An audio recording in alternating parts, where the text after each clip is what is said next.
నమస్తే, నా పేరు మాధురి. వైజాగ్ లోకల్ న్యూస్ వార్తలకి స్వాగతం. వార్తల్లో ముందుగా ముఖ్యాంశాలు.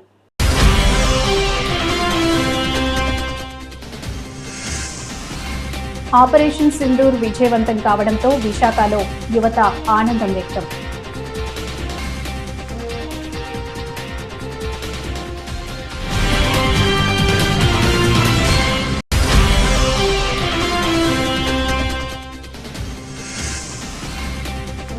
నేడు నగరంలో 2 చోట్ల సివిల్ డిఫెన్స్ మార్పు డ్రైవ్. జిల్లా collector Harendra Prasad.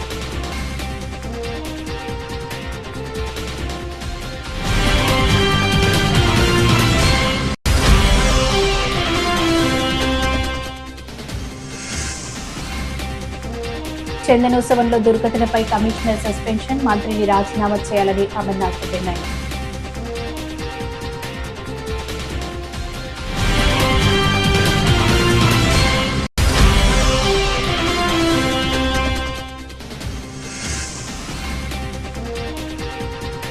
LG polymers gas leak దుర్ఘటన 5 సంవత్సరాలు పూర్తి కావడంతో శాంతియుత ర్యాలీ.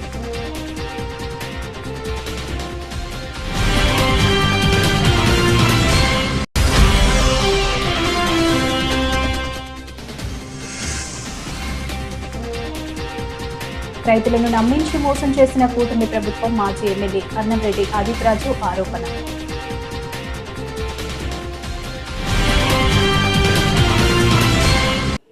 వార్తల్లో ముందుగా ఆపరేషన్ సింధూర్ విజయవంతం కావడంతో విశాఖలో యువత ఆనందం వ్యక్తం చేసింది.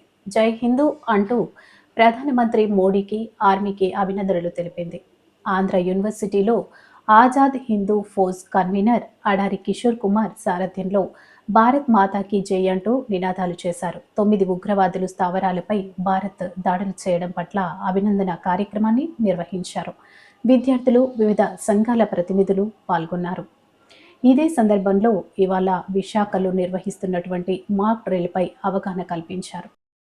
खबरदार खबरदार खबरदार खबरदार पाकिस्तान खबरदार खबरदार खबरदार खबरदार 75 సంవత్సరాల క్రితం మనకు స్వాతంత్రం వచ్చింది.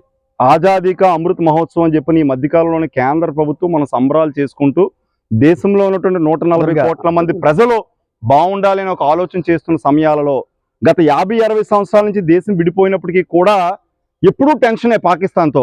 ఎప్పుడు బాంబుల వర్షం వాళ్ళు కురిపిస్తారో. కానీ నిజంగా మనందరం చాలా అదృష్టవంతులు. ఎందుకంటే ఆంధ్రప్రదేశ్లో, తెలంగాణలో మనకు టెర్రరిజం అంటే తెలియదు. కానీ జమ్మూ కాశ్మీర్లో చిన్న పిల్లల దగ్గర నుంచి ముసలి వాళ్ళ వరకు కూడా పొద్దున్న లేచి సాయంత్రం మనం పడుకొని పొద్దున్న లేస్తామా లేదా అనేటువంటి డౌట్స్ వాళ్ళకి ఎక్స్ప్రెస్ అవుతాయి. అంత డేంజర్లో ఉన్నారు.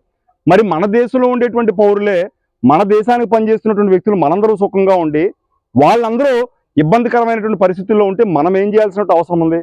ఖచ్చితంగా ఈ భారతదేశానికి ప్రతి సంవత్సరం సుమారు 7,50,000 కోట్ల రూపాయలు కేవలం డిఫెన్స్కి మాత్రమే ఖర్చు చేస్తున్నటువంటి సమయాలలో పాకిస్తాన్ అనేది 50 సంవత్సరాల్లో ఎన్ని అకృత్యాలు చేసి అత్యవసర సమయాల్లో నగర పౌరులు ఎలా స్పందించాలనే విషయంపై అవగాహన కల్పించి వారిని సమాయత్తం చేసేందుకు బుధవారం నగరంలో 2 చోట్ల మాక్ డ్రిల్ ని నిర్వహిస్తున్నామని కలెక్టర్ హరేంద్ర ప్రసాద్ తెలిపారు. సాయంత్రం 4 గంటలకు పాత నగరంలోని క్వీన్ మేరీ ఉన్నత పాఠశాల కూడలిలో, రాత్రి 7 గంటలకు సీతమ్మధార ఆక్సిజన్ టవర్స్ ప్రాంతంలో మాక్స్ ఉంటుందన్నారు. కేంద్ర హోంశాఖ జారీ చేసిన ఆదేశాల నేపథ్యంలో చేపట్టాల్సిన ప్రక్రియపై మంగళవారం రాత్రి కలెక్టరేట్ సమీక్ష నిర్వహించారు. ఈ సందర్భంగా కలెక్టరేట్ వివిధ శాఖల అధికారులకు సూచనలు చేశారు. మాక్ డ్రిల్ నిర్వహణకు అవసరమైనటువంటి మార్గదర్శకాలు విడుదల చేశారు.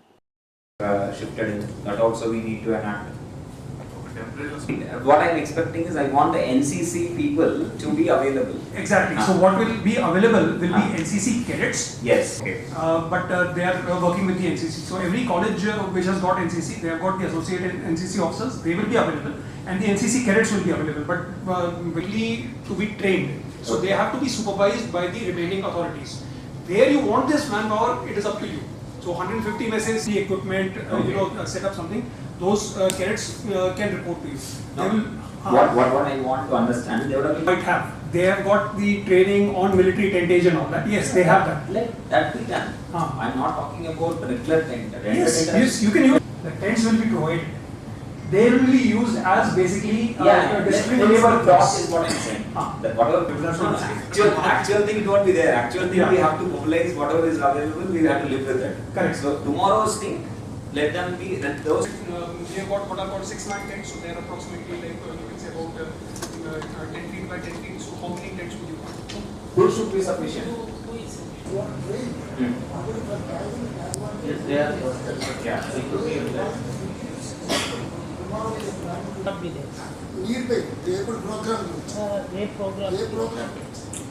KGS, the program kuda base hospital will. Gopalapatnam LG polymers పరిశ్రమ తెరవాలని గేటు వద్ద కాంట్రాక్టు కార్మికులు ఆందోళన చేపట్టారు. ఎల్జీ పాలిమర్స్ గ్యాస్ లీక్ దుర్ఘటన నేటికి జరిగే 5 సంవత్సరాలు పూర్తి కావడంతో శాంతియుత ర్యాలీ వెంకటాపురం నుంచి మెయిన్ రోడ్డు వరకు ర్యాలీగా వెళ్లారు.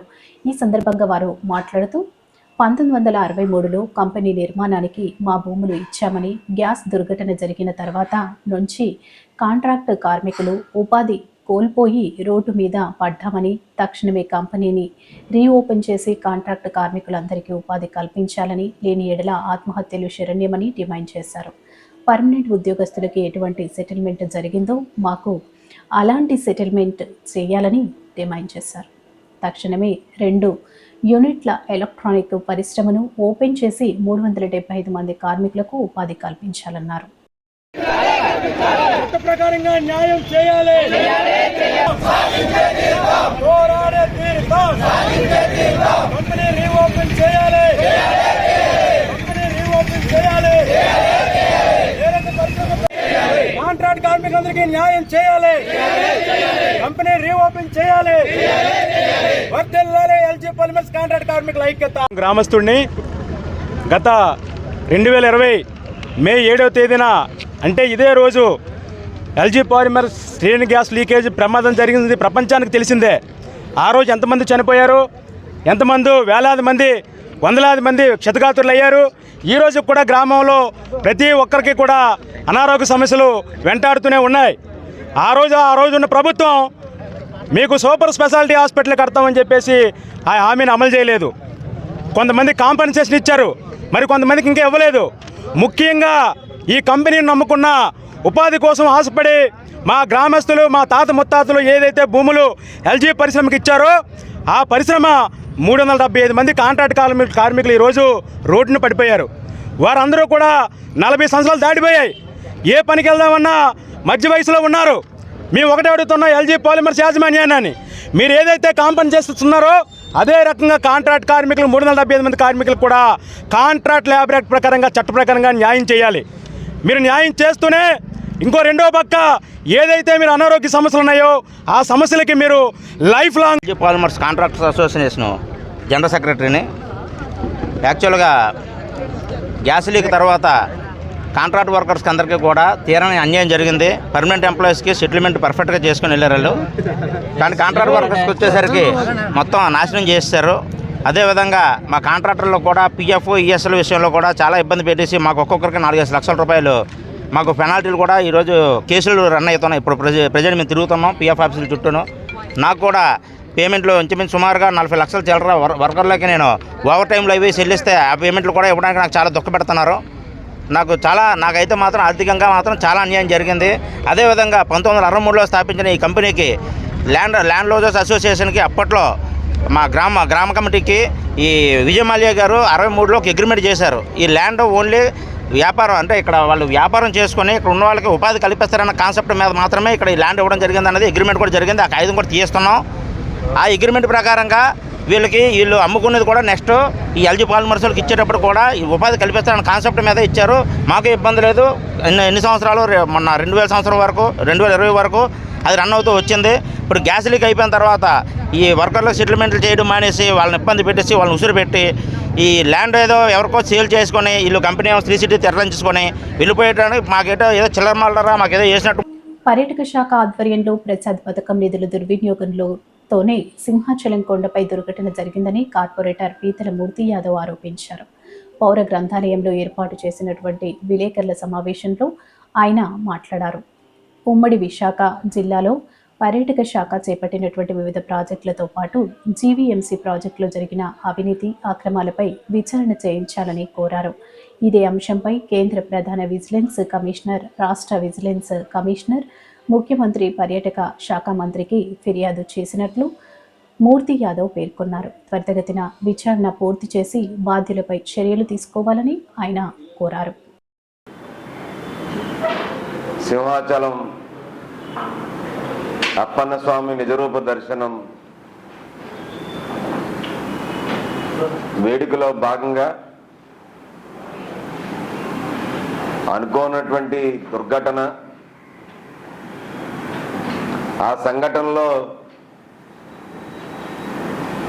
అధికారుల యొక్క నిర్లక్ష్యం, కాంట్రాక్టర్ యొక్క నిర్లక్ష్యంతో 7 ప్రాణాలు బలిగొన్న వైనాన్ని చాలా బాధాకరమైనటువంటి, హృదయ విదారకమైనటువంటి ఆ సంఘటనపై రాష్ట్ర ప్రభుత్వం, ముఖ్యమంత్రి చంద్రబాబు నాయుడు గారు హుటాహుటిన సమీక్ష జరపడం, త్రిసభ్య కమిటీ వేయడం, కమిటీ వచ్చి 3 రోజుల్లోనే ప్రాథమిక నివేదిక ఇవ్వడం, నిన్న సంఘటన జరిగి వారం రోజులు కాకముందరే ప్రాథమిక నివేదిక ఆధారంగా 7 అధికారుల్ని సస్పెండ్ చేయడం, 2 అధికారుల పైన క్రిమినల్ కేసులు కూడా బనాయించడం, కాంట్రాక్టర్ని బ్లాక్ లిస్ట్ లో సింహాచలం చందనోత్సవంలో దుర్ఘటన, మృత్యువాత పడిన చంద్రపాలెంకు చెందిన భార్యాభర్తలకు వైఎస్ఆర్ పార్టీ అధ్యక్షులు జగన్మోహన్ రెడ్డి ఆర్థిక సాయం 2 లక్షల రూపాయల ప్రకటించిన నేపథ్యంలో బుధవారం మాజీ మంత్రి గుడివాడ అమర్నాథ్, మజ్జి శ్రీనివాసరావు, వైఎస్ఆర్ నాయకులు చెక్కును మృతుల కుటుంబాలకు అందజేశారు. అనంతరం వారు మాట్లాడుతూ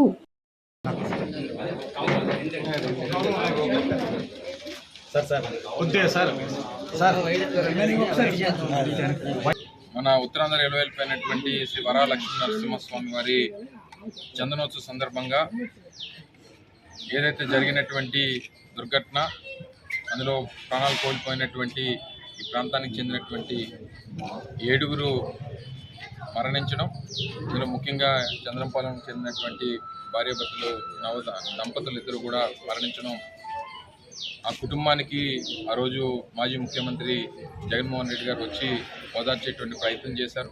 ఏదేమైనప్పటికీ ఆ కుటుంబానికి అండగా ఉంటామనేటువంటి విషయాన్ని, అలాగే మరణించినటువంటి వారి కుటుంబ సభ్యులందరికీ కూడా వైఎస్ఆర్ కాంగ్రెస్ పార్టీ తోడుగా ఉంటుంది అనేటువంటి విషయాన్ని కూడా ఆ రోజు సమక్షంలో, మీడియా సమక్షంలో కూడా కాంట్రాక్టర్ చెప్పినటువంటి విషయాలు మీరు అందరూ కూడా చూశారు. దీంట్లో కేవలం జేఈనో, ఏఈనో, ఈఓనో సస్పెండ్ చేస్తే సరిపోదు. ఈరోజు వైఎస్ఆర్ కాంగ్రెస్ పార్టీ కానీ ప్రజలు కానీ డిమాండ్ చేస్తూ ఉన్నారు. ముందుగా మంత్రి గారు నైతిక బాధ్యత వహించి ఆ సంబంధించినటువంటి శాఖ మంత్రి దానికి రాజీనామా చేయాలి. అలాగే సంబంధించినటువంటి ఎండోమెంట్ కమిషనర్ ఎవరైతే ఉన్నారు, అసలు స్వతంత్రం వచ్చిన తర్వాత ఎండోమెంట్ కమిషనర్గా ఎప్పుడు కూడా ఒక ఐఏఎస్ ఆఫీసర్ ఉన్నాడు తప్ప, మొట్టమొదటిసారి ఈ 75 సంవత్సరాల స్వతంత్ర భారతదేశంలో మన ఆంధ్రప్రదేశ్ రాష్ట్ర చరిత్రలో అసలు ఎండోమెంట్ కమిషనర్గా నాన్ క్యాడర్ ఆఫీసర్ ఉండడం అనేటువంటిది మొట్టమొదటిసారి. కేవలం నీకు బంధుత్వాలు ఉన్నాయనో, లేకపోతే మన సొంత మనిషినో తీసుకొని వచ్చి ఒక ఎండోమెంట్ కమిషనర్గా ఒక జూనియర్ ఆఫీసర్ని తీసుకొని వచ్చి రాష్ట్ర స్థాయి పదవి ఇచ్చి మీరు కూర్చోబెడితే ఈ రకమైనటువంటి పరిణామాలు జరుగుతాయి. సో తప్పకుండా ఎండోమెంట్ కమిషనర్ కూడా సస్పెండ్ చేయాలి. అలాగే మంత్రి గారు రాజీనామా చేయాలని చెప్పి వైఎస్ఆర్ కాంగ్రెస్ పార్టీ డిమాండ్ చేస్తూ ఉంది. ఏదైతే సింహాచలం చందనోత్సవం రోజు జరిగిన ఆ దుర్ఘటన సమయంలో ప్రాణాలు కోల్పోయారు, మరి వారికి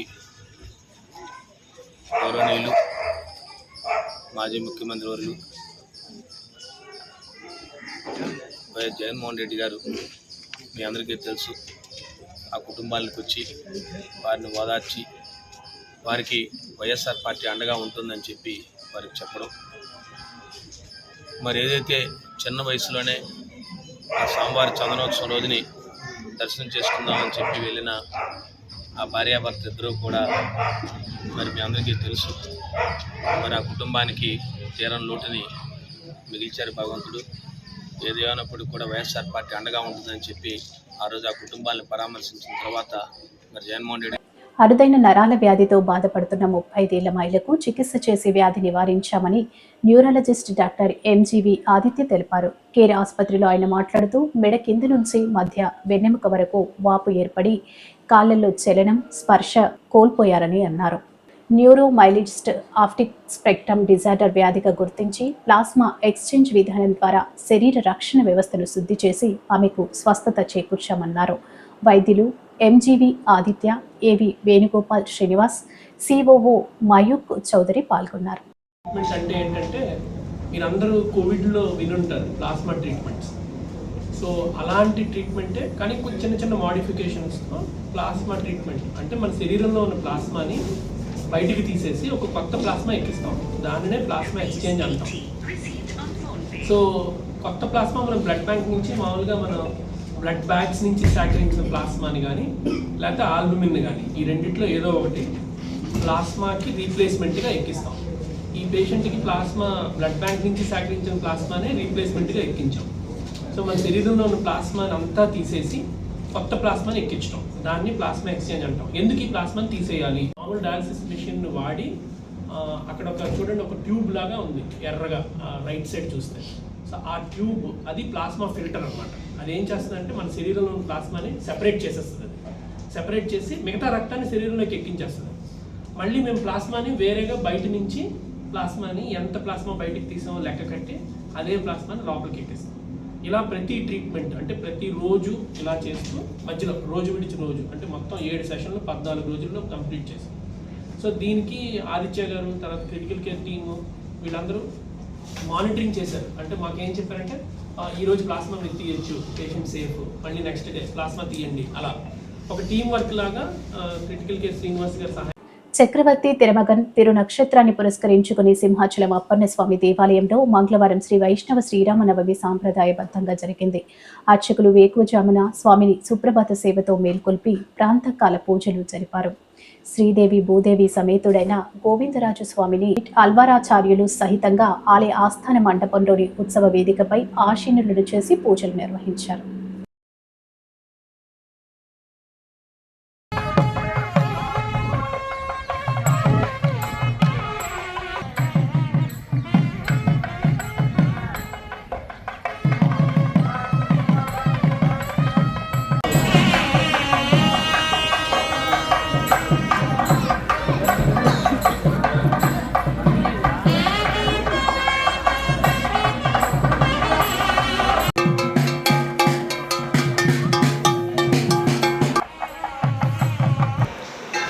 శ్రీ వరాహలక్ష్మీ నృసింహస్వామి వారి సన్నిధానంలో ఈనాడు మేషశుద్ధ నవమిని పురస్కరించుకొని చక్రవర్తి తిరుమగన్ తిరునక్షత్రం జరిగింది.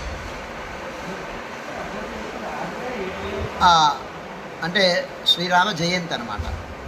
దీనిని సౌరమానం ప్రకారం మేషమాసంలో వచ్చేటువంటి నవమి తిథి నాడు ఈ ఉత్సవాన్ని జరిపించుకోవడం సంప్రదాయం. దాన్ని అనుసరించి ఇదే పరగతా తారా తారామేవ పరిచ్ఛజేత్, ఇదే పూర్వగతా తారా తారామేవ పరిగ్రహేత్ అని సంహితా వాక్యం. దాన్ని అనుసరించి ఇవాళ మేష శుద్ధ నవమిని పురస్కరించుకొని చక్రవర్తి తిరుమహంతి నక్షత్రం జరిపించడమైంది.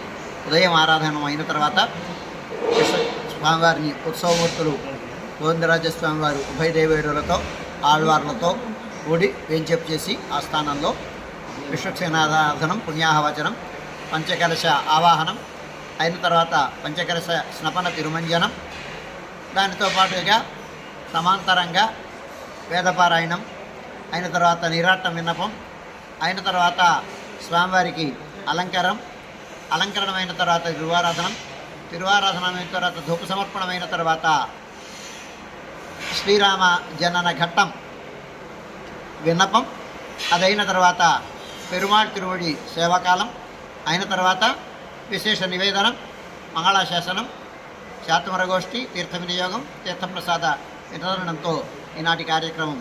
జీవీఎంసీ కార్మికుల సమస్యల పరిష్కారానికి అధికారులు చొరవ తీసుకోవాలని జీవీఎంసీ ఒప్పంద కార్మికుల సంఘం గౌరవ అధ్యక్షుడు పి వెంకటరెడ్డి కోరారు. ఇటీవల అధికారులతో జరిపిన చర్చల్లో భాగంగా కార్మికుల వివిధ డిమాండ్లకు సానుకూల స్పందన రావడంతో జీవీఎంసీ గాంధీ విగ్రహం వద్ద ఏర్పాటు చేసిన సభలో ఆయన మాట్లాడారు. క్లాబ్ చోదకులకు 18,500 వేతనంతో పాటు బకాయి పీఎఫ్ సొమ్ము చెల్లింపులకు అధికారులు అంగీకరించినట్లు తెలిపారు. చాలా సంతోషంగా చాలా సంబరాలు చేసుకోవాలని చెప్పేసి నేను అనుకున్నాను. ఈరోజు జీవీఎంసీ ఆప్కాస్ కానీ కార్మికులు అవుట్సోర్సింగ్ కార్మికులు ఎవరైతే ఉన్నారో క్లాబ్ డ్రైవర్స్ కానీ ఎకో డ్రైవర్సు క్లాబ్ లోడర్సు అట్లాగే బదిలీ కార్మికులు కార్పొరేట్ ద్వారా జాయిన్ అయినటువంటి కాంట్రాక్ట్ కార్మికులు వీళ్ళందరూ కూడా వాళ్ళకి ఎటువంటి పిఎఫ్ పిఎస్ఎల్ లేవు, కనీస వేతనం లేదు. కేవలం నామినల్గా 450 రూపాయలు ఇచ్చేసి వాళ్ళు చేతులు తులిపేసుకుంటారు జీవీఎంసీ వాళ్ళు అధికారులు. ఇది తీవ్రమైనటువంటి దోపిడీ. గతంలో ఇలాంటి దోపిడీ ఉండేటప్పుడు సిఐటిగా పెద్ద పోరాటం చేసి ఆ సొసైటీని కాంట్రాక్టులని రద్దు చేయించి ఆ దోపిడీ లేకుండా వాళ్ళ తాలూకు కష్టార్జితం వాళ్ళ చేతిలో వచ్చే విధంగా డ్వాక్రా ఫెడరేషన్ ద్వారా జీతాలు ఇచ్చి ఆ రకం చేయడం జరిగింది.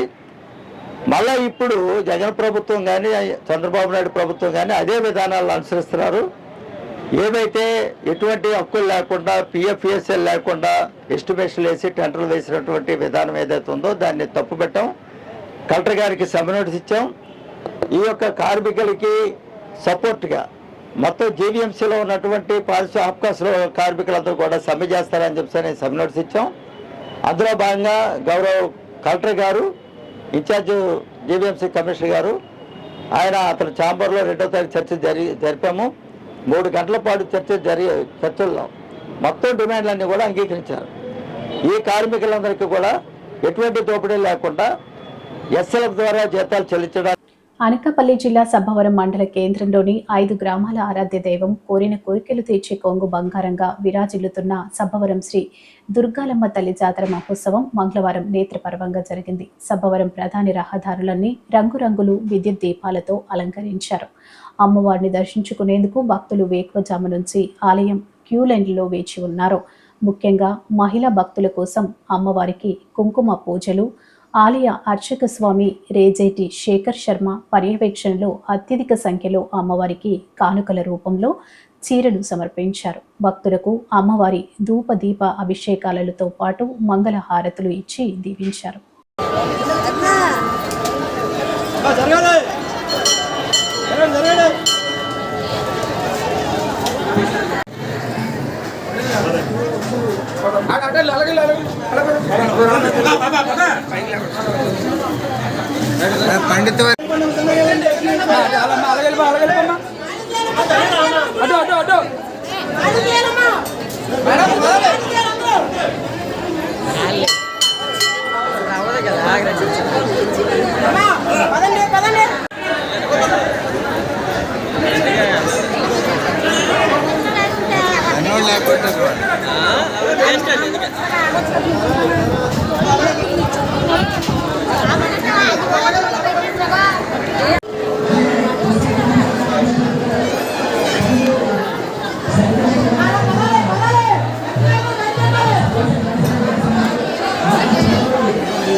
గడిచిన ఎన్నికల్లో రైతులకు మాయమాటలు చెప్పి అమలు చేయలేని హామీలు ఇచ్చి గెలిచాక కూటమి ప్రభుత్వం వారిని అడ్డు విరిచిందని పెందుర్తి మాజీ ఎమ్మెల్యే అన్నంరెడ్డి ఆదిప్ రాజు ఆరోపించారు. సబ్బవరం వైఎస్ఆర్ కాంగ్రెస్ పార్టీ కేంద్రీయ కార్యాలయంలో ఏర్పాటు చేసినటువంటి మీడియా సమావేశంలో ఆయన కూటమి ప్రభుత్వంపై విరుచుకుపడ్డారు. తమ వైఎస్ఆర్ కాంగ్రెస్ పార్టీ హయాంలో ముఖ్యమంత్రి వైఎస్ జగన్మోహన్ రెడ్డి రైతుల సంక్షేమం, ప్రజా సంక్షేమం రెండు కళ్ళుగా భావించి సహాయం అందించారని, కానీ కూటమి ప్రభుత్వం రైతులను పూర్తిగా విస్మరించిందని అన్నారు. అకాల వర్షాలకు రాష్ట్రంలో పంటలు నష్టపోయిన రైతులకు ఎలాంటి సహాయం ప్రకటించలేదని, ఇది రైతులకు అన్యాయం చేయడం కాదా అని ఆయన ప్రశ్నించారు. అధికారుల దృష్టికి కూడా తీసుకెళ్తాం ప్రభుత్వానికి కూడా చెప్పి అన్ని కూడా మన రైతులందరి దగ్గర నుంచి రిప్రజెంటేషన్ తీసుకుంటే ఎవరెవరు ఎంత విస్తీర్ణంలో పోయిందని ఒకసారి మనం చెప్పి ముందు ఒక సర్వే లాంటి ఏర్పాటు చేయించాలి. ఎవరిది ఎంత పోయింది ఏంటనేది చూసుకొని చేద్దామయ్యా. వెళ్తాను ఒకసారి అధికారులతో కూడా మాట్లాడి ఏం చేయాలి చూద్దాం. అయితే వెంటనే దేనికి అది అన్ని వచ్చేవి. ఇప్పుడు రైతు భరోసా అది కూడా అన్ని ఇచ్చేవారు, ఏం లేదు కదా, అన్ని బంద్ అయిపోయాయి. సరే నేను చూస్తాను. కాంగ్రెస్ పార్టీలో ఆ ప్రభుత్వంలో జగన్మోహన్ రెడ్డి గారి నాయకత్వంలో ముఖ్యమంత్రిగా ఉన్నటువంటి సమయంలో రైతులకు అనేకమైనటువంటి సంక్షేమ కార్యక్రమాలు చేయడం జరిగింది. మనం చూసుకుంటే ముఖ్యంగా రైతు భరోసా కానివ్వండి, రైతు భరోసా కూడా 4 సంవత్సరాలు ఇస్తామని చెప్పి 5 సంవత్సరాలు ఇవ్వడం జరిగింది. అది కూడా 12,500 ఇస్తామని చెప్పి మేము ఎన్నికల సమయంలో హామీ ఇస్తే దానికి మరొక 1,000 రూపాయలు కలిపి 13,500 లెక్క 4 సంవత్సరాలది 5 సంవత్సరాలు ఇవ్వడం జరిగింది అంటున్నది కూడా గమనించాలి. ఇస్తామన్న దానికన్నా ఎక్కువగా ఇచ్చాం. రైతులకి ఇన్సూరెన్స్ ఏదైతే ఉందో పంట నష్టం బీమా డబ్బులు కూడా పూర్తిగా ప్రభుత్వమే భరాయించి వాళ్ళకి బీమా కూడా చెల్లించినటువంటి సందర్భాలు కూడా మనం చూసాం. ఇలాగ అన్ని రకాలుగా కూడా ఉచిత విద్యుత్ కానివ్వండి, అన్ని రకాలుగా కూడా రైతులకు అండగా నిలిచినటువంటి ప్రభుత్వం వైఎస్ఆర్ కాంగ్రెస్ పార్టీ ప్రభుత్వం అయితే ఈరోజు రైతులను పూర్తిగా నట్టేట్టు ముంచినటువంటి ప్రభుత్వం ఇవాళ ఉన్నటువంటి కూటమి ప్రభుత్వం. వార్తలు ముగించే ముందు ముఖ్యాంశాలు మరోసారి.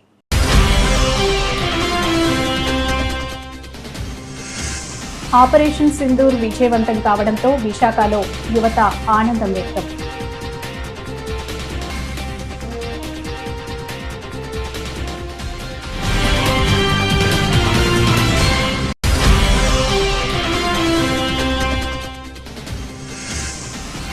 నేడు నగరంలో 2 చోట్ల సివిల్ డిఫెన్స్ మార్పు డ్రైవ్. జిల్లా collector Harendra Prasad.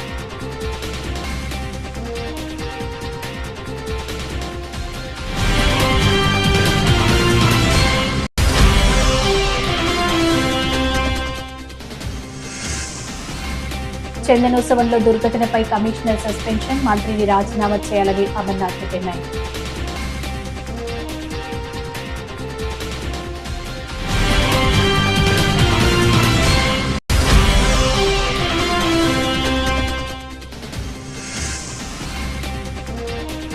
LG polymers gas leak దుర్ఘటన 5 సంవత్సరాలు పూర్తి కావడంతో శాంతియుత ర్యాలీ.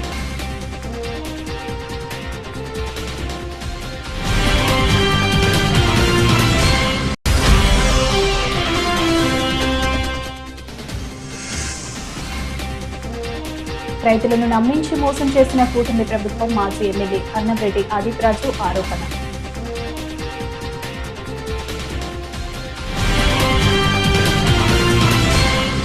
ఈ వార్తలు ఇంతటితో సమాప్తం. తిరిగి మరో తాజా బులెటిన్లో కలుసుకుందాం. అంతవరకు సెలవు. నమస్కారం.